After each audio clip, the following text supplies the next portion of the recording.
Hello साथियों, कैसे हैं आप लोग। आई होप कि आप सभी लोग अच्छे होंगे और अपने अपने पढ़ाई में पूरी तरीके से व्यस्त होंगे। साथियों, इस वीडियो में हम बात करने वाले हैं और देखने वाले हैं जियोमेट्री से संबंधित जो बेसिक्स क्वेश्चंस पेपर 1 में पूछे जाते हैं सीटेट के, है ना।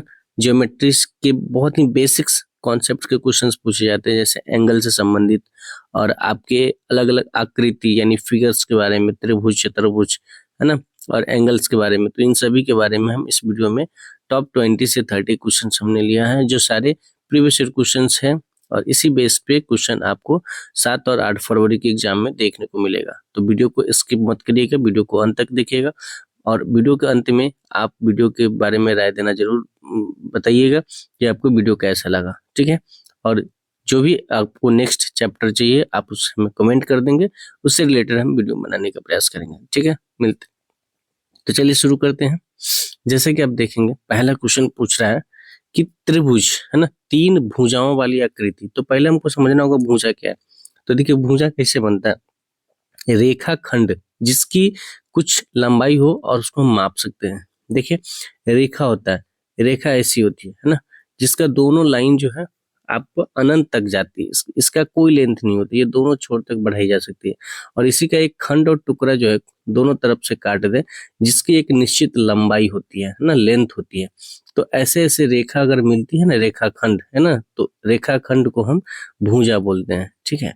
तो ऐसी 3 भुजाओं से मिलके आपको जो आकृति बनती है उसे हम त्रिभुज कहते हैं। जैसे जैसे एक भुजा ये हो गया, एक भुजा ये हो गया और एक भुजा ये हो गई, ये तीनों जब आपस में मिलती हैं तो एक त्रिभुज का निर्माण करती है और ये हमारा जो है त्रिभुज कहलाता है, जिसको इंग्लिश में ट्रायंगल कहते हैं। अब त्रिभुज में क्या होती है, 3 शीर्ष होती है, ये शीर्ष इसको बोलते हैं, ये भी शीर्ष बोलते हैं, ये भी शीर्ष बोलते हैं। शीर्ष की परिभाषा क्या हो सकती है कि 2 रेखाखंड जिस बिंदु पे मिलती है उसे हम शीर्ष बोलते हैं, इसको वर्टेक्स बोलते हैं इंग्लिश में। और इसी रेखा पर जहां पर 2 रेखाखंड मिलती है वहीं पे कोण का निर्माण होता है, जिसको आप एंगल के नाम से जानते हैं, ठीक है। तो इतनी बेसिक जानकारी त्रिभुज के बारे में जान जाना चाहिए। और त्रिभुज के तीनों कोणों का मान जो होता है वो 180 डिग्री होता है। अब ये तीनों कोण अलग अलग हो सकता है, लेकिन तीनों को जब जोड़ते हैं तो 180 डिग्री का मान होता है। तो आप यहाँ से जवाब दे सकते हैं कि 3 भुजाओं वाली आकृति क्या कहलाती है। तो ये आपकी क्या कहलाती है, त्रिभुज कहलाती है। चलिए हम अगले सवाल की तरफ बढ़ते हैं। 4 समान भुजाओं वाली आकृति क्या कहलाती है। भुजा के बारे में आपको पता हो गया। अब वैसे हम 4 भुजा बनाते हैं ना, जिसकी लेंथ पूरी बराबर होनी चाहिए, है ना। समान भुजा कह रहे हैं, देखो समान 4 यानी अगर ये 4 है तो ये 4 होगा और ये 4 होगा और ये भी 4 होगा। ऐसी जब भुजा बनती है, ऐसी जब आकृति बनती है तो उसे हम क्या बोलते हैं। तो आपको पता होना चाहिए, इसे हम वर्ग कहते हैं। वर्ग ऐसी आकृति होती है जिसकी समान भुजा होती है। अगर ये 4 सेंटीमीटर है तो ये भी 4 सेंटीमीटर, ये भी 4 सेंटीमीटर और ये भी 4 सेंटीमीटर, और इन सभी का कोण जो होता है वो 90 डिग्री का होता है, ठीक है। और इसकी विकर्ण जो एक कोने को दूसरे कोने से मिलाती है, ये भी दोनों आपस में बराबर होती है। तो यहाँ से जान लीजिए कि वर्ग का विकर्ण बराबर होता है ना। वर्ग का क्वेश्चन पूछ सकता है ना, वर्ग का विकर्ण क्या होता है, बराबर होता है ना। तो ऐसी 4 समान भुजा वाली आकृति को हम क्या कहेंगे, तो इसे हम वर्ग कहेंगे। कई लोग यहाँ पे आयत भी बोल देंगे और समानांतर चतुर्भुज। तो ध्यान रखिएगा, आयत में क्या होती है, आयत में भी 4 भुजाएं होती है, लेकिन इसमें सिर्फ और सिर्फ ये दोनों भुजा आपस में बराबर होती है। अगर ये 2 है तो ये 2 है, ये 3 है तो ये 3 होना चाहिए, ये सभी आपस में नहीं बराबर होती है, ठीक है। तो इसको ध्यान रखना है। तो इसका करेक्ट आंसर आपका क्या हो जाएगा, ऑप्शन नंबर सी। चलिए अगले सवाल, वृत्त का केंद्र क्या होता है। तो देखिए ये हमारा जो है, एक मिनट, ये जो हमारा है वो वृत्त हो गया, है ना। जो घड़ी है या फिर हमारा कोई पैसा है, ये एक वृत्त हो गया। और वृत्त के बीचों बीच जो ये बिंदु होती है ना, इसे हम क्या बोलते हैं, तो वृत्त का केंद्र कहते हैं, अंग्रेजी में सेंटर बोला जाता है। और इस वृत्त के केंद्र से ये जो चारों जिस लाइन से मिलके बनी है वृत्त, इसको हम वृत्त की परिधि कहते हैं, चारों तरफ से घेरा, ठीक है। और इस वृत्त के बिंदु से लेके केंद्र बिंदु से और परिधि को मिलाने वाली रेखा को हम त्रिज्या बोलते हैं, जिसको इंग्लिश में रेडियस बोला जाता है, ठीक है। और जब ये एक परिधि के एक क्षेत्र छोर से दूसरे छोर को मिलाती है तो ये वृत्त का व्यास कहलाता है। और ये चूंकि केंद्र से होके गुजरा है तो ये वृत्त की सबसे बड़ी व्यास भी होती है, ठीक है। वृत्त की सबसे बड़ी त्रिज्या भी क्या होती है, वृत्त का व्यास। तो इसको हम क्या बोलेंगे, तो अभी हमने बताया कि वृत्त का केंद्र क्या होता है, तो वृत्त की मध्य बिंदु होती है, ठीक है, मध्य बिंदु, बीचों बीच वाले बिंदु। 90 डिग्री का कोण क्या कहलाता है, तो देखिए 90 डिग्री का कोण जब भी बोले तो आपको ये शेप याद रखना है, एल, एल को याद रखिएगा तो आपको समझ में आ जाएगा। अगर एल बना लीजिएगा वहां पे, ये एल इस तरीके से सीधा, तो ये जो कोण बनेगा इसे हम 90 डिग्री का कोण कहते हैं, और इसका 90 डिग्री के कोण का नाम होता है क्या, समकोण, ठीक है। इसको इंग्लिश में हम बोलते हैं राइट एंगल। क्या बोलते हैं, राइट एंगल। समकोण को बोलते हैं राइट एंगल, ठीक है। चलिए 90 डिग्री से कम वाले कोण को क्या बोलते हैं, तो देखिए हम यहीं पे एक बता देते हैं, ये सीधी लाइन है और इस सीधी लाइन पे ये जो पूरी एंगल है वो 180 डिग्री की होती है, ठीक है। कोई दिक्कत, कोई दिक्कत नहीं है। पहले हम इसको मिटाते हैं 180 डिग्री को, यहाँ पर, यहाँ से हम समझाते हैं और बढ़िया से। यहाँ पर 180 डिग्री होगा, ठीक है, कोई दिक्कत नहीं सर। जब इसको बीचों बीच हम काटते हैं, बीचों बीच, है ना, तो देखिएगा इस तरीके का ये एल बन गया, इधर से एल और इधर से एल, और चूंकि ये बीचों बीच काटते हैं तो 180 का आधा कितना होना चाहिए, 90, तो ये भी 90, ये भी 90, कोई दिक्कत नहीं। अब जब इस 90 वाले को 90 डिग्री से ये जैसे ही कम होगा तो हम इसे हम न्यून कोण कहते हैं। क्या कहते हैं, न्यून कोण कहते हैं, इंग्लिश में एक्यूट एंगल कहते हैं, ठीक है, एक्यूट एंगल। और जब 90 से बड़ा होता है इस तरीके का, ये वाली, ये पूरा 90 इधर का और इधर का, अच्छा ये 90 को भी हम अगर काट दो टुकड़ा में तो क्या होता है, ये 45 डिग्री, ये 45 डिग्री, तो 90 डिग्री से अगर बड़ा हो तो वो अधिक कोण। तो ये ध्यान रखिएगा कि 90 डिग्री से कम वाले कोण को हम बोलते हैं न्यून कोण, ठीक है। वो न्यून कोण कहाँ से कहाँ तक इसका रेंज होगा, तो न्यून कोण 0 डिग्री से लेके और 89 डिग्री तक का कोण जो है वो सभी न्यून कोण के कैटेगरी में आता है। और फिर 90 डिग्री से लेके 179 डिग्री तक का कोण जो है वो हमारा क्या हो जाएगा, तो ये हमारा हो जाता है क्या, ये अधिकोण त्रिभुज, अधिकोण एंगल, ठीक है। और 90 डिग्री तो समकोण होता ही होता है। छठा, 180 डिग्री के कोण को क्या कहते हैं, तो इसे हम सरल कोण कहते हैं, जिसको इंग्लिश में स्ट्रेट एंगल बोलते हैं, है ना, जिसको हम स्ट्रेट एंगल बोलते हैं, स्ट्रेट एंगल, जिसको हिंदी में आप सरल कोण बोलते हैं। चलिए उसके बाद जब 360 डिग्री का कोण होता है तो 360 डिग्री क्या है, एक वृत्त है। अभी हमने बताया अगर इसकी हम बात करें इस तरीके से तो ये होता है 180 डिग्री, और जब इसको पूरा घुमा दीजिए तो ये 360 डिग्री एक त्रिभुज, इस एक वृत्त का रूप ले लेता है। तो ये पूर्ण कोण हो जाता है, वोल एंगल, कंप्लीट एंगल इसको हम बोलते हैं, ठीक है। इसको इंग्लिश में बोलते हैं कंप्लीट एंगल, कंप्लीट एंगल, ठीक है। इसको आप ध्यान रखिएगा। कोण मापने का यंत्र, तो आप एक चीज ध्यान रखिएगा, इस तरीके का आप डिवाइडर देखे होंगे जिसके इस पे इस तरीके का लगता है, जो हमारे स्टोन बॉक्स में रहता है, जहाँ पे ये आपका ये रहता है, जहाँ से आप इसके सहायता से एंगल बनाते हैं, तो उससे हम बोलते हैं प्रोटेक्टर। ऑप्शन नंबर सी हो जाएगा। कोण की भुजाएं क्या क्या होती है, तो कोण की भुजाएं जो है हमारी क्या होती है, कोण की भुजा किसको बोलते हैं, तो रेखाखंड को अभी हमने बोला कि भुजा हम किसको बोलेंगे, कि एक होती है रेखा जिसका कोई अंत नहीं होता, और इसी का कोई एक टुकड़ा जिसकी एक निश्चित लंबाई होती है, इसको हम माप सकते हैं, उसे हम रेखाखंड कहते हैं, ठीक है। अब हम बात कर ले रेखाएं की, तो अभी हमने बोला जिसकी दोनों छोरे क्या हो, अनंत हो, इसका कोई अंत ना हो। और किरण क्या होती है, इसकी एक छोर अनंत होती है, एक छोर बढ़ाई जा सकती है और एक की लंबाई निश्चित होती है। और बिंदु किसे बोलते हैं, तो बिंदु आप अपने कलम से या फिर पेंसिल से जहां भी कोई एक इस तरीके का बूंदा कर दिया तो ये क्या हो गया आपका बिंदु, जिसे हम पॉइंट बोलते हैं।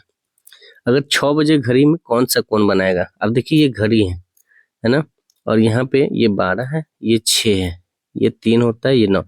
अगर 6 बज रहा है इसका मतलब है घंटे की सुई यहाँ पे होगी और यहाँ पे क्या होगा, वो मिनट का सुई होगा। 6 बज रहा है तो एक तरीके का आप देखिए क्या बना रहा है, पूरा लाइन, एक लाइन क्या होता है 180 डिग्री का, तो इस तरीके से आप इसको 80 डिग्री निकाल सकते हैं।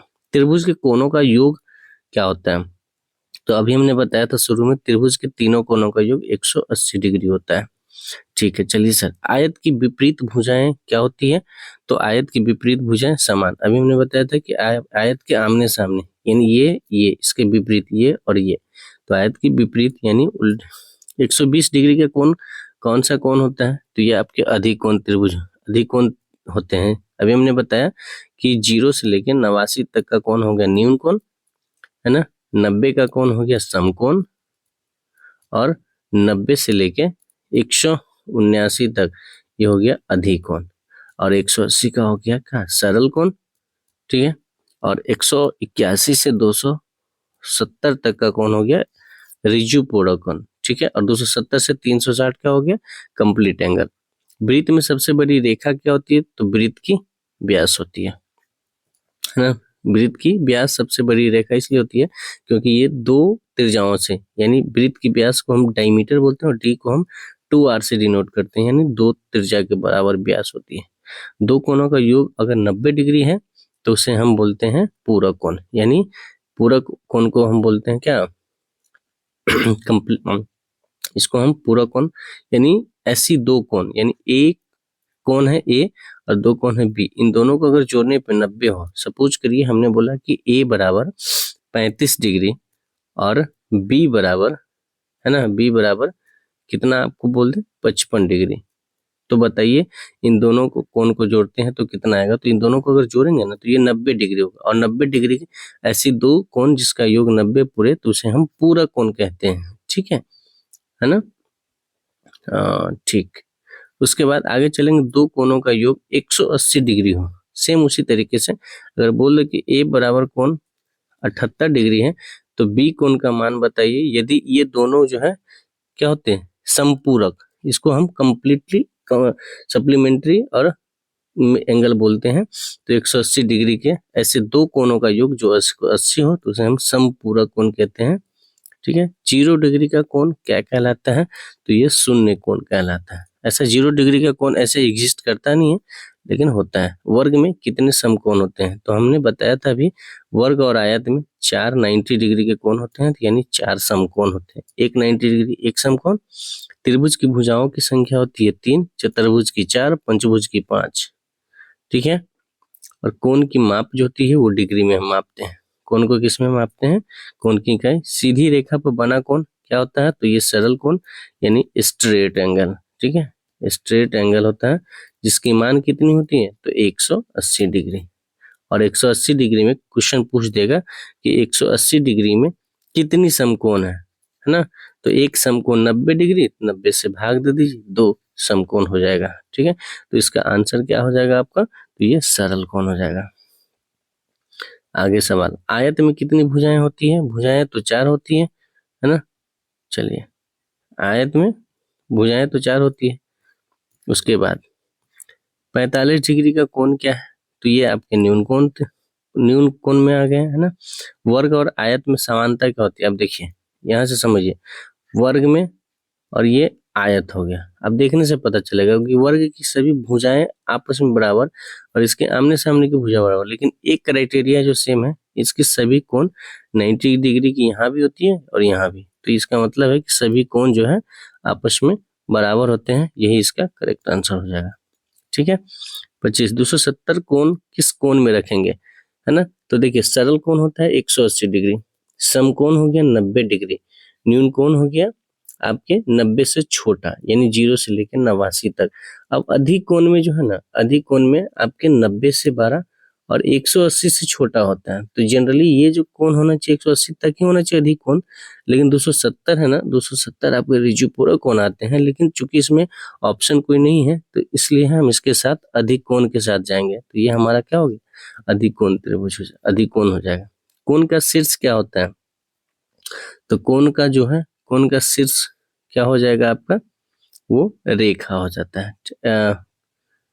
कोण का शीर्ष, अब देखिए, ये देखिए, ये रेखा खंड से बना और ये कोण है, और कोण का जो शीर्ष है वो क्या होता है? तो बताइए, आपके बिंदु हो जाएगा। कोण का शीर्ष क्या हो जाएगा? बिंदु।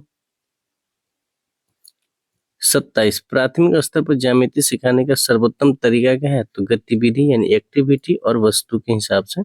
वृत्त की आधी रेखा क्या कहलाती है? ये वृत्त है, इसकी आधी रेखा, तो ये आपकी त्रिज्या कहलाती है, ऑप्शन नंबर सी। आयत के सभी कोण क्या होते हैं? तो आयत के सभी कोण क्या होते हैं? समकोण यानी 90 डिग्री को होते हैं। उसके बाद दरवाजा खोलने पर बनने वाला कोण। अब दरवाजा है इस तरीके का, अगर देखें तो ये दरवाजा है अपना, और जब दरवाजा को आप खोलेंगे तो ये क्या हो जाएगा?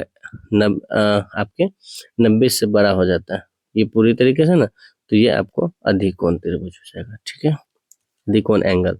तो आई होप कि 30 क्वेश्चन में से आपके कितने क्वेश्चन सही हुए और कितने क्वेश्चन के बारे में हम जानते थे, इसके बारे में जरूर बताइएगा। बाकी आपको वीडियो कैसा लगा ज्योमेट्री से संबंधित, बाकी और अगला आपका कौन सा चैप्टर चाहिए, मिलते हैं नेक्स्ट वीडियो में। तब तक के लिए आप स्वस्थ रहिए, मस्त रहिए और अपने पढ़ाई में व्यस्त रहिए।